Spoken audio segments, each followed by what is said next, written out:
रिश्ता कोई भी हो, फर्क नहीं करना चाहिए। राहुल और रचना हंसी खुशी अपना जीवन बिता रहे थे। एक दिन अचानक सुबह जल्दी ही फोन की घंटी बजती ही जा रही थी। इतनी सुबह कौन हो सकता है जो सोने भी नहीं देता। इसी चिड़चिड़ाहट में राहुल ने फोन उठाया। हेलो, कौन? तभी दूसरी तरफ से आवाज सुन सारी नींद खुल गई। नमस्ते पापा।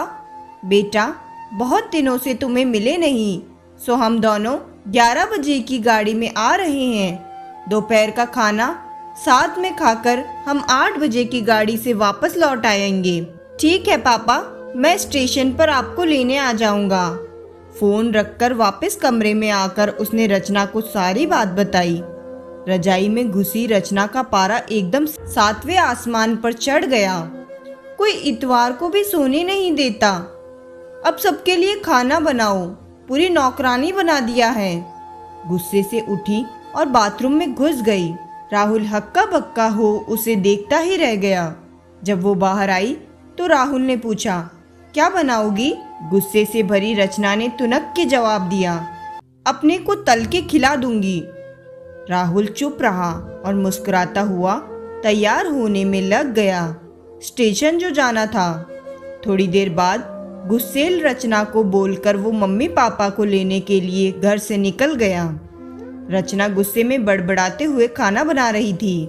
दाल सब्जी में नमक मसाले ठीक है या नहीं, परवाह किए बिना बस करची चलाए जा रही थी। कच्चा पक्का खाना बना बेमन से पराठे तलने लगी तो कोई कच्चा तो कोई जला हुआ। आखिर उसने सब कुछ खत्म किया और तैयार होकर सोफे पर बैठ मैगजीन के पन्ने पलटने लगी। उसके मन में तो बस यह चल रहा था कि सारा संडे खराब कर दिया, बस अब तो आए, खाए और वापस जाए। थोड़ी देर में घर की घंटी बजी तो बड़े बेमन से उठी और दरवाज़ा खोला। दरवाज़ा खुलते ही उसकी आंखें हैरानी से फटी की फटी रह गई और मुंह से एक शब्द भी नहीं निकल सका। सामने राहुल के नहीं, उसके अपने मम्मी पापा खड़े थे, जिन्हें राहुल स्टेशन से लाया था। मम्मी ने आगे बढ़कर उसे झिंझोड़ा। अरे क्या हुआ? इतनी हैरान परेशान क्यों लग रही है? क्या राहुल ने बताया नहीं कि हम आ रहे हैं? जैसे मानो रचना की नींद टूटी हो। नहीं मम्मी, इन्होंने तो बताया था, पर चलो आप अंदर तो आओ। राहुल तो अपनी हंसी रोक नहीं पा रहा था। कुछ देर इधर उधर की बातें करने में बीत गया। थोड़ी देर बाद पापा ने कहा, रचना, गप्पे ही मारती रहोगी या कुछ खिलाओगी भी? यह सुन रचना को मानो सांप सूख गया हो। क्या करती? बेचारी को अपने हाथों से बनाए अध पके और जले हुए खाने को परोसना पड़ा। मम्मी पापा खाना तो खा रहे थे, मगर उनकी आंखों में एक प्रश्न था जिसका वो जवाब ढूंढ रहे थे। खाना खत्म कर सब ड्राइंग रूम में आ बैठे। राहुल, कुछ काम है, अभी आता हूँ कहकर थोड़ी देर के लिए बाहर निकल गया। राहुल के जाते ही मम्मी, जो बहुत देर से चुप बैठी थी, बोल पड़ी, क्या राहुल ने बताया नहीं था कि हम आ रहे हैं? तो अचानक रचना के मुंह से निकल गया, उसने सिर्फ यह कहा था कि मम्मी पापा लंच पर आ रहे हैं। मैं समझी उसके मम्मी पापा आ रहे हैं। फिर क्या था? रचना की मम्मी को समझते देर नहीं लगी कि क्या मामला है।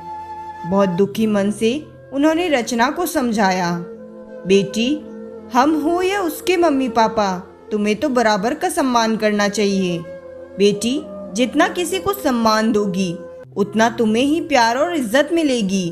जैसे राहुल हमारी इज्जत करता है, उसी तरह तुम्हें भी उसके माता पिता और संबंधियों की इज्जत करनी चाहिए।